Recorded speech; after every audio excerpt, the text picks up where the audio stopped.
My tomato plants have well and truly grown out now. How fantastic is this?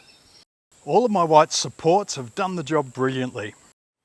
A few tips for you as your plants are heading towards first harvest. You'll find that your plants will need a little help to keep them from breaking. With the tube-like supports, just keep the main branches inside the framework. With the Grip and Grow kits, you can weave branches through the mesh, but it comes with double-sided plant tie. Just cut this to lengths and wrap it around stem and frame. I keep the soft side towards the stems as I found it reduces any risk of rubbing or damage on soft stem plants like tomatoes.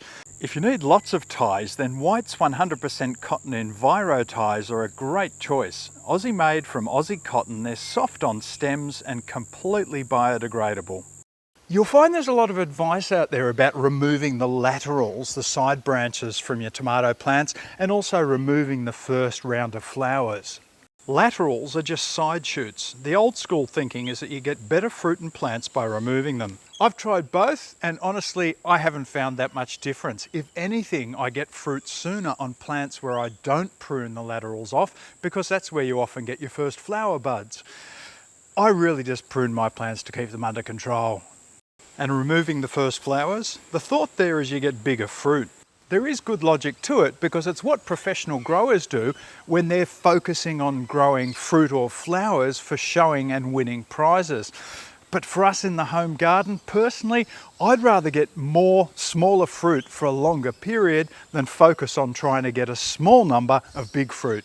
Watering is really important for fruit development. It's a case of not too wet, not too dry for the best fruit. I just let mine get to the point of just being dry underneath the mulch and then I give them a big soak. You may find a couple of pests can get at your tomatoes. The main two are caterpillars and fruit fly. Both of those have safe and simple organic solutions. Just talk to a horticulturalist at your local garden centre. The other thing you might find is possums and birds having a go at your fruit. That's easily solved. Just get yourself some bird net and throw that over the top of the plants once the fruits start developing.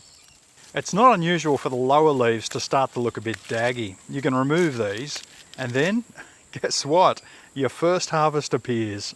Now funnily enough, these little beauties would likely have been those first flowers that some people would tell you to prune off. For the rest of the season, just keep up the watering and liquid feeding and you'll likely have tomatoes well into late summer, even autumn. Once tomato season's finished, you can reuse your White's plant supports for your winter veggies. Just move them around if needs be, or pull them out, tidy them up and store them away until next tomato season. Oh, and my thoughts on all the different White's plant supports that I tried? The jumbo kit was excellent for my big pot. The standard size kit was a little small for the big toms I grew, but would be perfect for smaller cherry tomatoes. Likewise for the cage. The Grip and Grow kit was fabulous and an excellent space saver as plants could make awesome use of that space right at the end of the bed.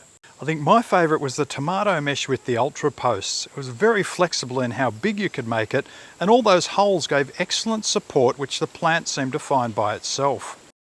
Whichever white solution you choose, you'll find it makes it that much easier to get your perfect tomato harvest.